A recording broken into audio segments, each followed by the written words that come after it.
Totally Useless Information with Nick and Roy is brought to you in part by Tom's Place, the finest in men's fashion, located in Toronto at 190 Baldwin Street, in the heart of Kensington Market.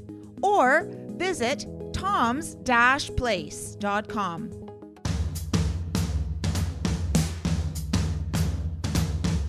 Celebrating 5 years. This is Totally Useless Information with Nick and Roy. Listen, laugh, and learn. What did Britney Spears do that was a little kooky? Can you smell while you sleep? Hi, I'm Nick. And I'm Roy. And this week, we scoured the internet and have been for over 5 years to bring this totally useless information just to you. By the way, Roy does smell when he sleeps. We'll also answer your questions in the mailbag section. And in the news, this TikTok influencer was caught red-handed. Totally useless information. It's everything you never needed to know.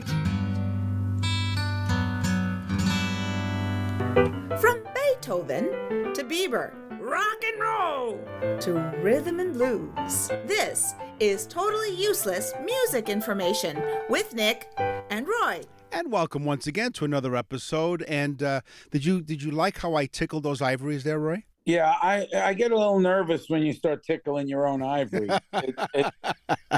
But the thing is, you can never tickle yourself. Did you know that? You can never, ever tickle yourself because there's never that element of surprise. Yeah. Except for you, though. I see that you seem to be enjoying yourself. That's the surprise part. For over 75 countries around the world, thank you very much for joining us. We're really excited today because, once again, we're going to bring in a special guest. And this is a personal guest of mine, a very personal friend of mine, but I'm going to share him with the audience because he has a lot of history. He has been a radio disc jockey in the city of Toronto and the Toronto area for many, many, many years. And he's truly a veteran of the old disc jockey days, and he knows his music. And he has like thousands of pieces of CDs and thousands. He used to have a collection of thousands of vinyl albums. He knows his music, so we thought, you know what? Never mind Nick and Roy bringing useless information. Let's bring someone who knows all about music. Let's welcome to Totally Useless Information with Nick and Roy, John Donabie. Hey, thank you very much, Nick, for that wonderful introduction. You know, John, I'll be honest with you. I figure you fit the ticket because anybody that's a friend of Nick's has got to be useless. Well, that's the way I felt when I stepped into the control room in 1995. I said, "Who is that young balding man?" And it was Irano. Yeah, balding. I was already bald. My gosh. Yeah, I know. So John's career spans many, many decades, and I say this with affection. I mean, people say, "Oh my God, don't tell people how many years I've been on the radio." But he was recently inducted in the Oshawa Walk of Fame. And those of you in the audience who may not obviously be from the Toronto area, but those of you who might have heard of John Donabie, he was on Chum FM, he was on like the iconic radio stations CKEY. Now, let me ask you this: as an old disc jockey, did you ever cup your ear when you were talking on the radio? Because you see the iconic thing, you cup your ear so you can hear yourself better. I only do that when my wife's talking to me downstairs. I was gonna say I do that all the time when I hear Nick, but I cup both ears. Right. No, actually, I did not do that because I always had a good set of earphones. I invested in good earphones. In fact, you're wearing a pair that I normally would wear. But today I'm... Yes, I am. You're right. I am wearing a pair today. It's usually not the case, but I am wearing... Oh, the headphones. Yes. He's wearing Thursday's Hanes. Right. Says it right on this elastic. I really don't know how time intensive this is, or not time, but I like to know why Nick and I are shoveling snow. And Ron, Roy, you're petting dolphins. It doesn't make any sense. Well, you know what? It doesn't have to make sense, John. I'm basking in the sun probably 8-9 months out of the year. And right now we're freezing cold down here. It was 53 last night. 53. Oh wow. Yes, Fahrenheit. And it was Yeah. It was very cold. People have snorkel jackets on, gloves, boots. Yeah. Yeah. And by the way, that wasn't a dolphin he was petting. So we're talking Oh! about music now. John Donabie had the one of the exclusive interviews with John Lennon. Now, those of you who don't know who John Lennon is, what's the matter with you? But John Lennon was a member of the Beatles, with the original member of the Beatles, right? And and in 1973, John, you had the opportunity to talk to John Lennon. Now, the Beatles, of course, spent more than 400 weeks on the musical charts. I don't know if you knew this about John Lennon, but did you know that John Lennon's dad made a record called "That's My Life"? I don't know if John ever told you that, John Donabie. No, I'm not familiar with There you go. See, that's why we provide useless information. It was 1965. John Lennon's dad, Alfred, made a record called "That's My Life." How did you get that interview with John Lennon, John? Well, it was very interesting. I went to see the legendary Rompin' Ronnie Hawkins. What was the name of the tavern? Oh, I knew you'd ask, Roy. Le Coq d'Or. Yeah, I wouldn't want to grab that handle. It was actually French, but anyway. That's what they I don't care what nationality it is. Still not touching that handle. Anyway, so you go in. I went in and I went up and introduced myself and said, Mr. Hawkins, I said, I just got to town. I'm working at a station up at Grenville and Young called CKFH. He calls me one day from his home and says, John, I just got off the phone with John Lennon. I said, really? He said, yeah. He said, he's doing interviews for his new album, and including the hit single, Whatever Gets You Through the Night and things like that. And he's done New York, he's done Los Angeles, doesn't know who to talk to in Canada. So, you know me, John, I told him you. So I got the interview. It was a phoner. He was extremely nice. He explained how the album was done, talked about Julian a little. Julian, if I could make a quote, he said, my father was one of the most brilliant, greatest guitar players and composers of all. He was just not a very good effing dad. Oh, boy. As you know, it was a rough relationship. They made up later on. But anyway, so John and I he got on and we started to discuss the album. And he walked me through the whole adventure of doing this particular album. And he was very kind. He was very nice. I had heard he could be a bit of a, yeah. And he could, but not with me. He was really, really nice. I've heard reports that there was a while, of course, and understandably that you were slightly perhaps bugged about talking about those Beatlemania days, so to speak. Do you feel better about that now? Yeah, I think it was, at first when it happened, all of us were a bit shocked by it happening, even though it was happening to us, right? Mm-hmm. And probably it was a scary thing. Suddenly all of us were on our own, so we all reacted in our own ways. He talked about, and you'll hear it in the clip when I played it, where he thought he saw a UFO. How about telling me about your flying saucer ordeal? It wasn't an ordeal, it was a great high, actually. Uh-huh. What happened exactly, John? I was just standing around one evening looking out of a window, and I looked up to my left, and there about 100 foot away was this sort of thing, with a red light on top and sort of ordinary-looking electric light bulbs around the bottom of it, flashing one after the other in rotation. And I'm standing there thinking, oh, it must be a helicopter. And then I realized it was making no noise, and then I thought, oh, it must be a blimp, a balloon or something. Then I realized it was too low. It was lower than the rooftops. I thought, they're not allowed to put balloons that low. Right. And it was really very low. I could have hit it with a stone if I'd thrown it. And then it dawned on me, well, a little voice in the back of me was saying all the time, it's a UFO. And then another voice was saying, you must be crazy, it's got to be a balloon or something. But it wasn't a balloon at all. It was just sort of coasting round very quietly, not a noise out of it. And it was going about, looked like 30 miles an hour, And it just sort of tripped around. It looked like it was on a tourist trip. Right. And it just tripped off down the East River and over the Brooklyn Bridge. And I think you asked him that age-old question, will the Beatles ever get back together again? Beatles reunion. Everybody's talking about it. And I wonder when you're going to get to that one. Try and answer that question anyway. Listen, the four of us haven't even sat in a room together for 4 years. So if you can imagine those circumstances, we don't really have a chance to discuss anything like that. Right. Anything's possible, but it's as I said in the Ray Coleman article, if you say it's possible, it comes out that yes, they're going to get together. If you say no, it sounds like a negative and they can't stand each other. So anything's possible, and we all get on fine, and you never know, and we just haven't had time to get around to that kind of stuff. I know that you have got some useless music information you can share with John. Maybe we'll teach John, who's been around music a long time, teach him a thing or two about useless music information. Yeah, I don't know if you know a guy's name, Thomas Dorsey. Thomas Dorsey, in 1931, his wife passed away. He was a musician, a rather good musician, apparently. And he turned to God after his wife passed away. He then started the Dorsey House of Music, which would become the first Black-owned gospel music publishing company. And to this day now, he is known as the father of gospel, Thomas Dorsey. Yeah, I never knew this. Thomas Dorsey, the father of gospel music, and the first Black-owned music publishing company. I did not know that. Yeah. That's why. Yes. Nick, who I thought he was talking about, you'll know, the legendary Tommy Dorsey, the white band leader, and his brother Jimmy. They were really huge, big people. That's who I thought Roy was talking about, but this is new for me. Well, that's why it's listening. Wasn't In the Mood Tommy Dorsey? No, that was Glenn Miller. Glenn Miller. Yeah, Tommy Dorsey did whatever the. I remember that very well, Roy. Yeah, well done. Roy loves to sing in the bathtub. Speaking of bathtubs, yeah, I have a dolphin in my bathtub. Apparently, that's right. I pet him. Any animal with a blowhole is good for me.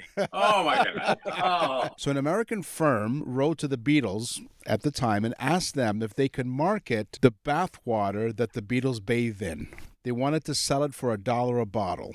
The Beatles said, How many bottles do you have, Nick? Moving on to And the next. apparently he hasn't used any of them. By the way, the That's Beatles. a very nice story, Nick. The Beatles said So did they sell it, Nick? Do you know? the Beatles said no. And I know when they stayed in their hotel in New York, especially, and at the King Edward here in Toronto, people were cutting up pieces of bath towels, pillowcases, and they were selling them on the street to girls who would buy them like crazy. Beatles were not for it at all. They thought it was pretty crazy. Nick and Roy will continue with totally useless information.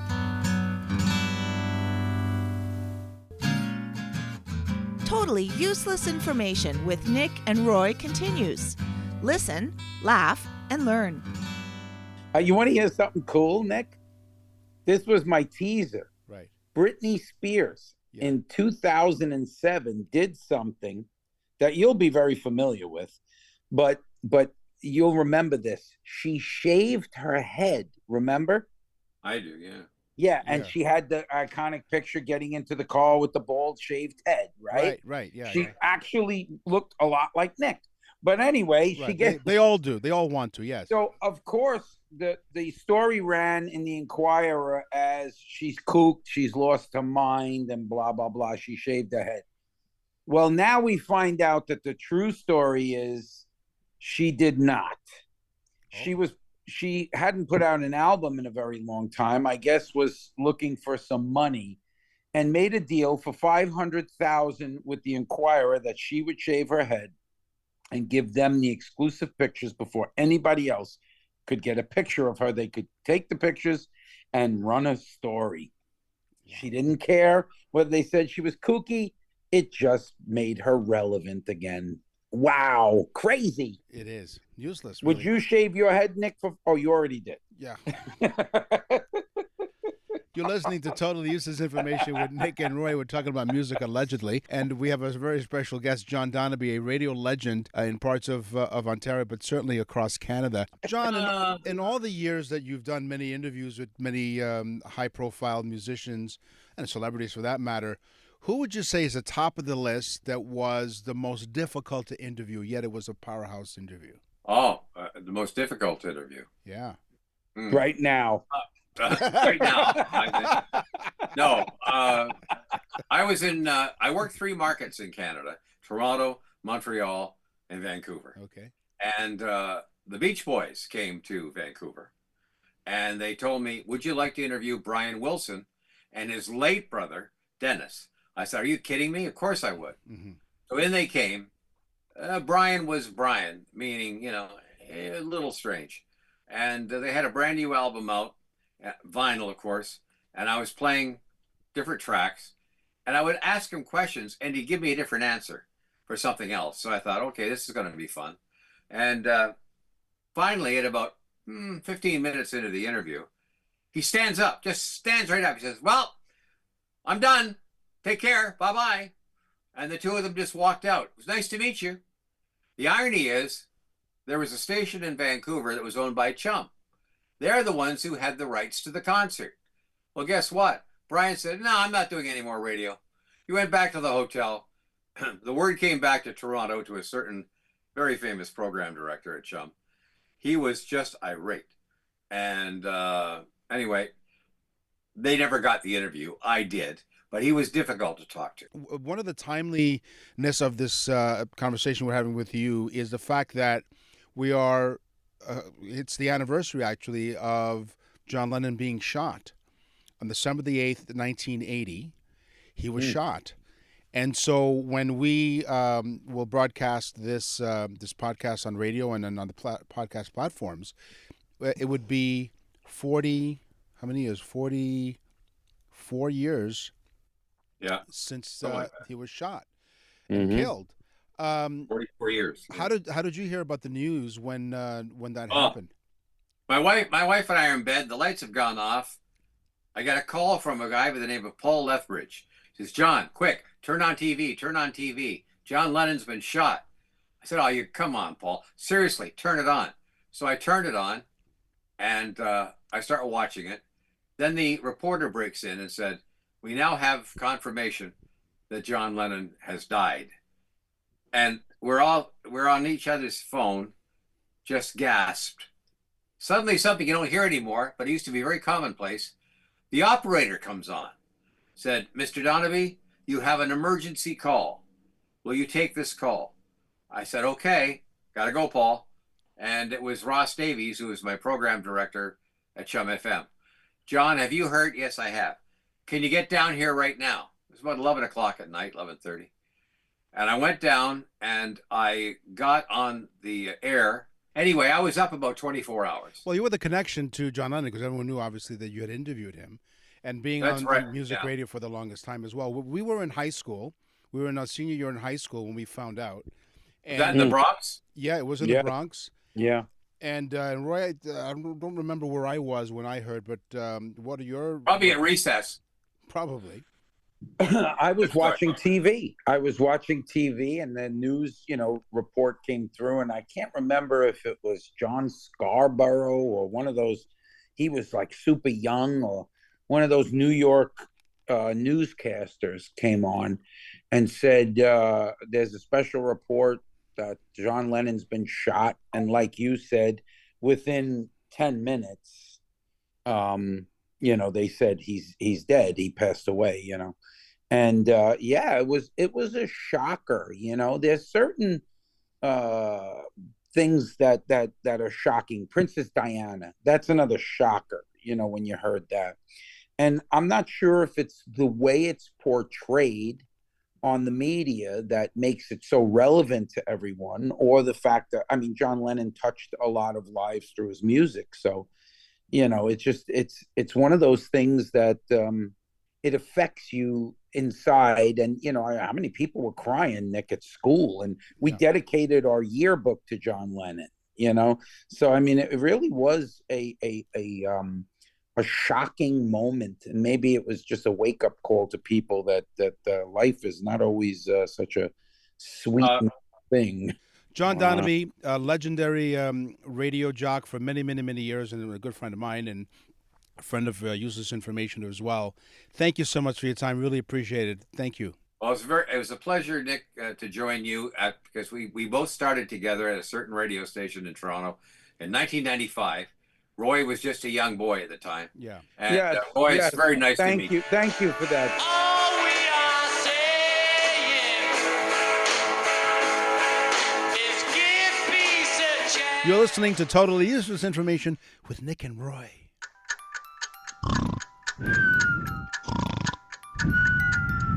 And now it's time for Totally Useless Information with Nick and Roy as they present Dreams. Wake up. Wake up. dreams. What was that? Wake up. All right. Researchers, Nick, Yes.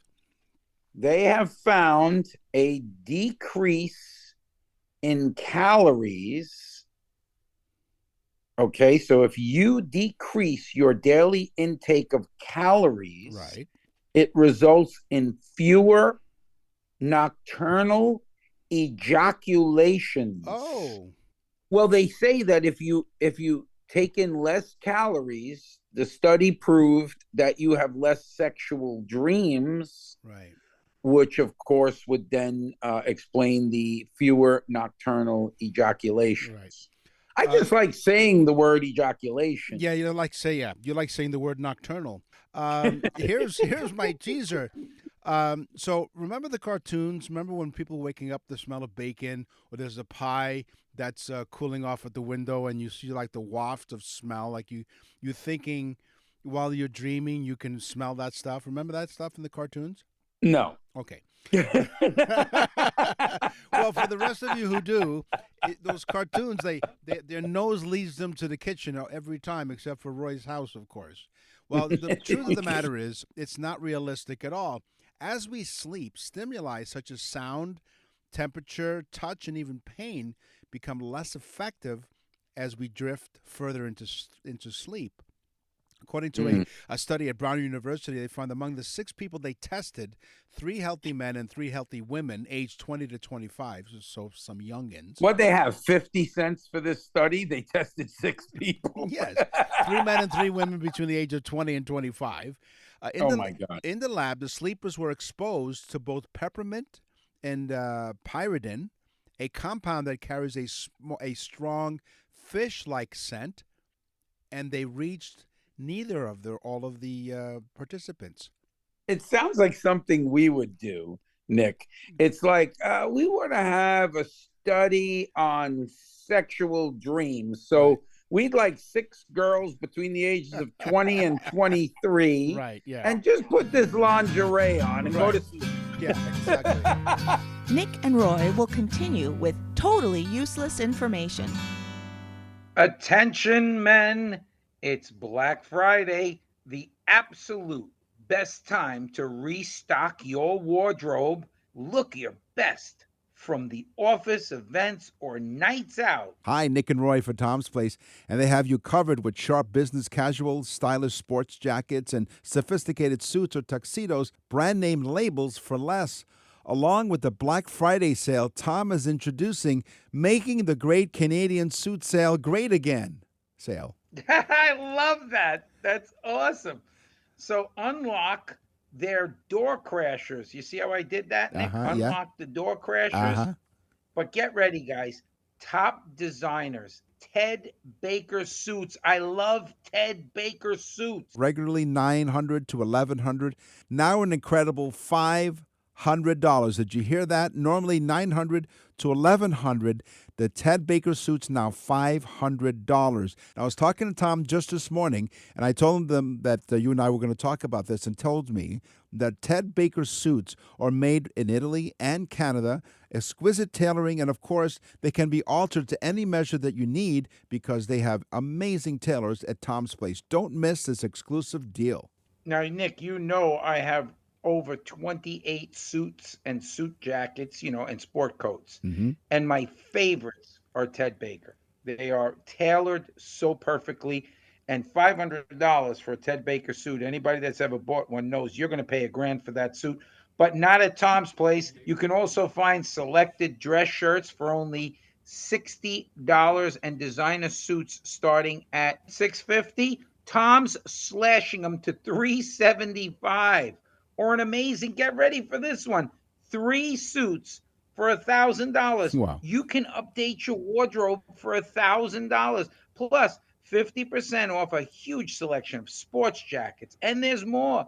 Prices are slashed on the whole second floor for suits, sports jackets, dress shirts, and pants. There's a lot of information that came your way. You can find all of this at their website, Tom's website, at toms-place.com. That's toms-place.com for details and more amazing deals. Tom's Place Black Friday sale is now on 190 Baldwin Street in the heart of Kensington Market. And that's Tom's Place. Will suit you. We're back with totally useless information with Nick and Roy. Listen, laugh, and learn.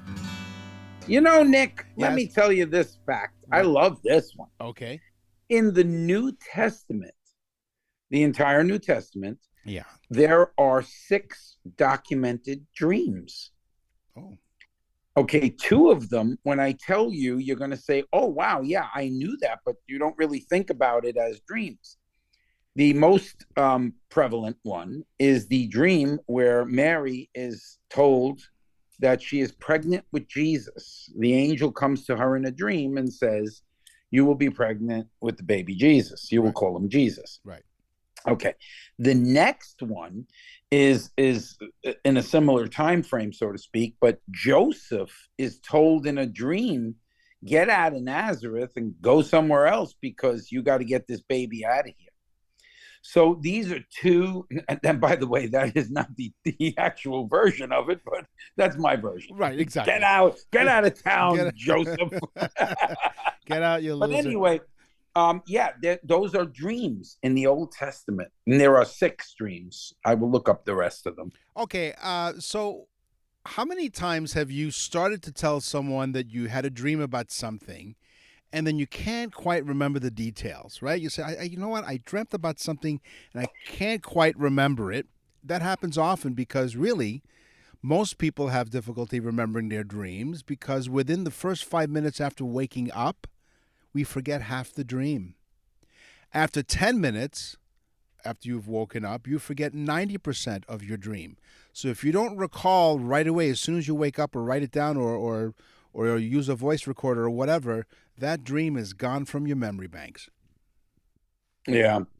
Which for me is good because if I remembered it, it would kind of be like incriminating to, and my wife would be like, why did you dream of Heidi Klum again? Right, yeah. But anyway, this one is another biblical type thing. Yes. But it's not, you'll understand when I explain. Egyptian people believed that they were the children of Ra, R-A, Ra. Okay. Ra is the sun god, mostly depicted by the eye with that little squiggly 2 lines. It looks like the pi symbol. Yeah. Yeah, that's cool. A lot of people get tattoos of that. But they believed they were the children of Ra. But they also believed that their dreams were gifts from Ra. Oh.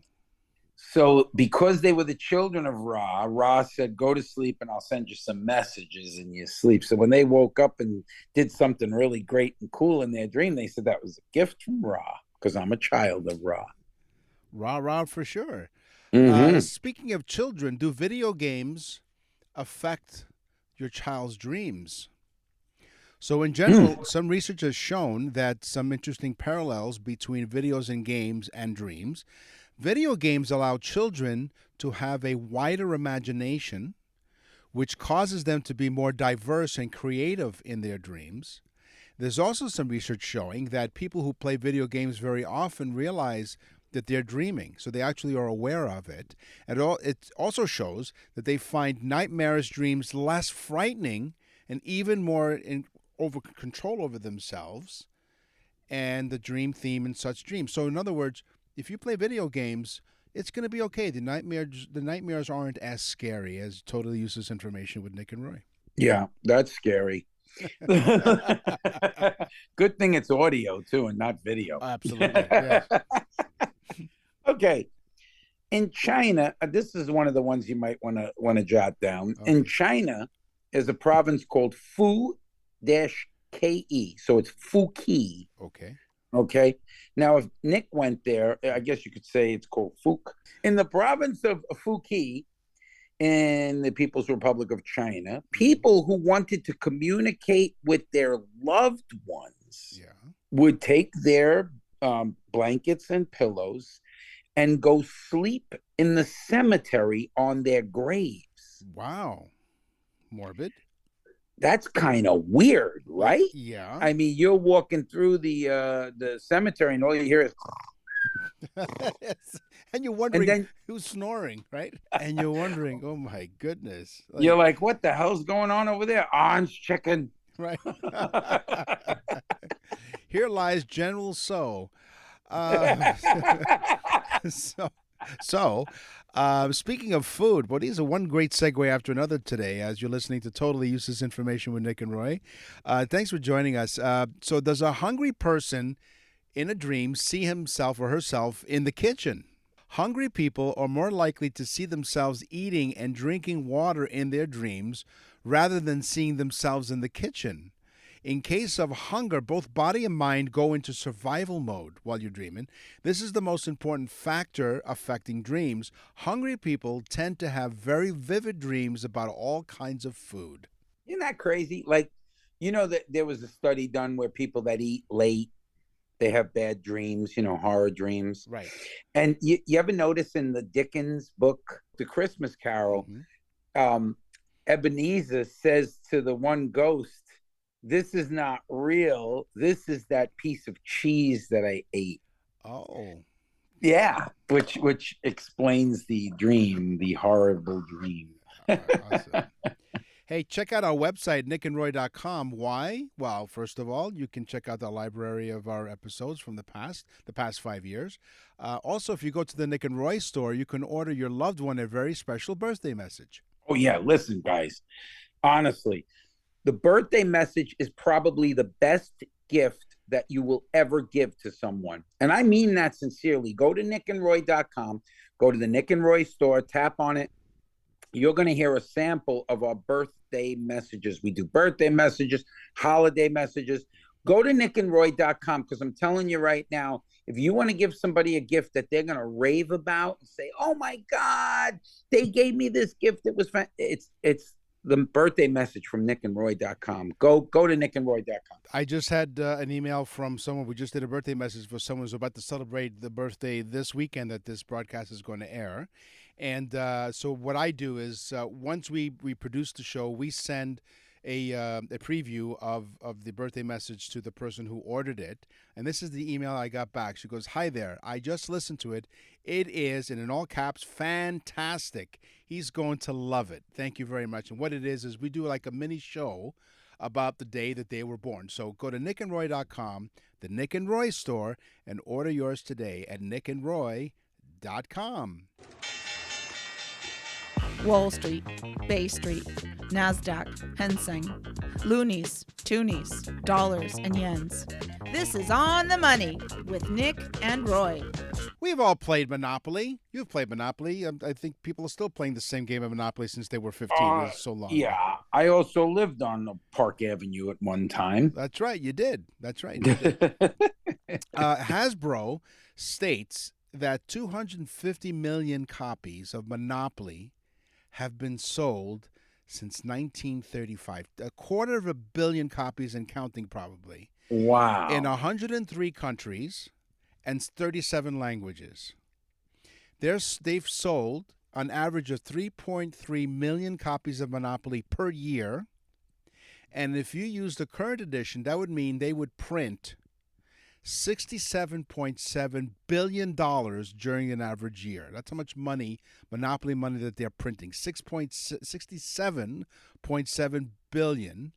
And Hasbro franchise brands, which includes Monopoly products, made $2.8 billion of real money in 2022. Well, you know what? That's great because maybe Canada can get them to buy your country and straighten all the debt out. That's right. That's right. Yeah. There was... Hey, listen, I'm not one to talk. What do we got? 60 trillion. Yeah. Okay, get your pencils ready.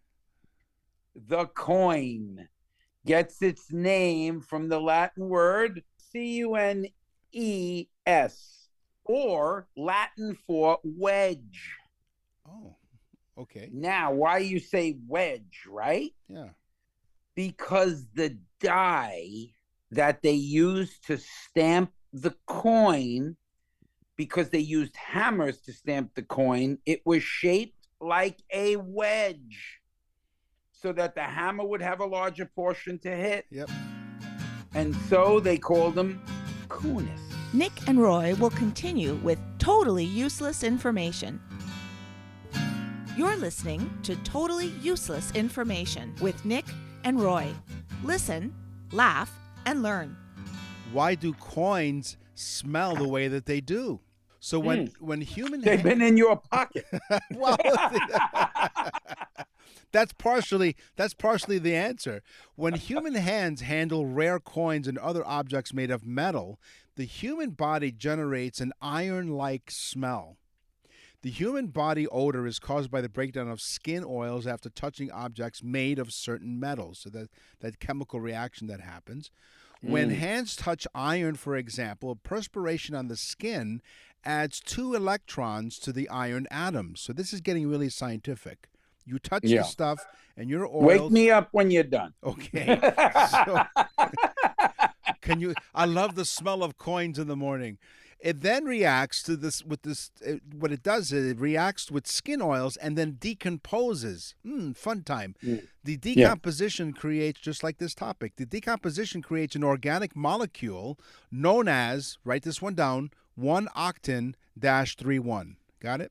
1-octan-31. That's right. And that's largely responsible for that infamous smell. This sounds really disgusting and bad. So here's what I want everyone to do. Right. Take all of your change, place it into an envelope, and go to nickandroy.com. No. Send us all your money. No. Because it stinks. No. And you need to get rid of it right away. Yeah, Don't even think about it. Yeah, you know what also stinks is the jail cell we'll be sitting in if people do. Don't do that. Yeah, and send it to qnoctane.3-1. Go to nickandroy.com, go to the Nick and Roy store to order the birthday messages. Do not send your smelly coins to us. Thank you. What's in the mailbag? What's in the mail?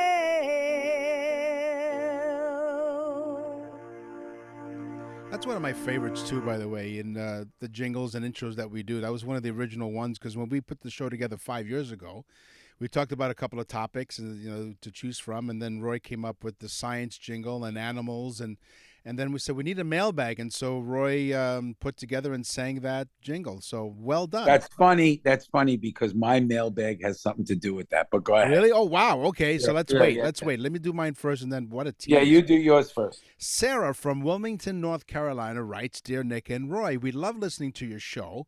I was wondering if you can help me with something." Oh boy, here's trouble.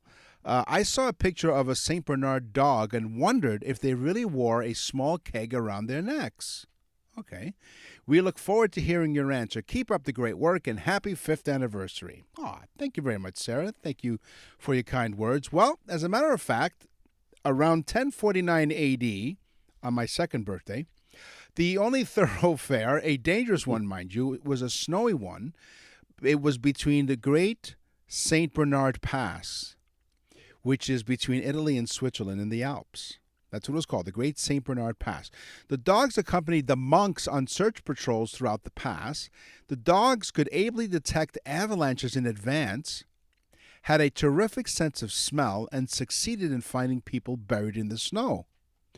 Over the years, though, their role turned into one of search and rescue, and the dogs were often sent in groups to search the pass when the weather was too inclement for the monks to go. So the monks are like, we ain't going, so they sent the dogs there. Mm-hmm. Records indicate that the monks may have tried to replenish the line with other types of dogs because eventually the dogs did perish. So they came up with Newfoundland's type of dog, which rescue efforts continued in the pass. Once a trapped traveler was found during a rescue mission, one dog would lie on the person to keep them warm, while another went back to the monastery to get help. So the theory that enters here is that the dogs wore small kegs on their collars that held brandy or wine for the travelers to drink to keep them warm. Stevie G from Chicago, or Chicago, whichever. Yeah. He says, I'm so impressed by your show. The topics are great. Mm-hmm. I have listened to almost half of your shows. So we're up to what, 200 and what? Oh, coming up on 230 episodes. Yeah, so this guy's listened to over 100 episodes already. So he's pretty good with the show. But he says, I'm an extremely religious person. And he says, could you do a topic on religion? Oh, okay. Isn't that great? It is. I think that's a good topic. I think that's one we could explore. And I said to myself immediately while I was reading it, I could just picture the jingle going, Dominoes, Dominoes, Deo. Totally useless information. Yeah, there you go. I see how it works, folks. Me and Nick, we're just simpatico. Yes, you know, we are. which is another dirty word for No. a dirty old man. No. It's simpleton. What you meant to say was simpletons. Vaticans. Today on the show, we talked about music with John Donabie. We talked about dreams. We talked about money. It's time for the news. And now, from around the corner and around the world, this is TUI News. A popular TikTok influencer allegedly filmed herself shoplifting. Okay? This was by the way, in Cape Coral, Florida, where all the wonderful citizens. That's really close to where I am, you know. So this influencer, well, she filmed herself shoplifting $500 worth of goods from a Target and posed the evidence on the internet. Okay. Ooh. So she targeted Target. Right, and then she targeted herself. So she videotaped herself stealing $500 worth of merchandise. That's right. And then, which won't get you any jail time in Los Angeles, but that's another story. So a loss prevention employee at a Target in Cape Coral, Florida, right where near Roy lives, apparently, alerted police, and they saw a woman pile, actually it was $500.32 worth of items into her shopping cart. Once at the self-checkout register... Don't forget the 32 smelly cents, but go ahead. That's right, yes. I knew I smelled something. Once at the self-checkout register, the female suspect did not scan the item's barcodes, instead scanning a false barcode with cheaper prices. So she had this all planned out. Yes. 16 items in total were stolen. An anonymous caller saw the post on social media and gave a possible identification from the suspect as Marlena Velez. So here's this person who sees this post on social media and goes, I know her, and she turned herself in, I guess. Or she turned her in. The anonymous caller also provided... So she got away with the theft. She did, until this anonymous caller provided the officers with Marlena's Instagram handle. Okay, here's my way of thinking about this, Nick. Yes. If you have self-checkouts, that means at that particular time that I'm checking the stuff out, I am now an employee of the store. Right. And if I wish to give myself a price break or a discount, right, I will do so because I'm on the clock. That's right. So anytime you go to a self-checkout lane, and let's say you have 10 items and you only ring up 5, right, that's a 50% discount. Okay. We are not condoning on Totally Uses Information with Nick and Roy that you steal anything. You pay for everything. I'm not condoning it. Right. I'm explaining what some people do, which is wrong. Right. It's totally wrong. Right. That's all the time we have for this episode of Totally Useless Information with Nick and Roy. We will scour the internet and other sources to find out totally useless information just for you. Until then, go to our website. There's all kinds of fun stuff, back episodes, Nick and Roy store with some interesting stuff. I'm Nick. And I'm Roy. Thanks for listening. Totally Useless Information with Nick and Roy has been brought to you in part by Tom's Place, the finest in men's fashion. Located in Toronto at 190 Baldwin Street in the heart of Kensington Market. Or visit toms-place.com.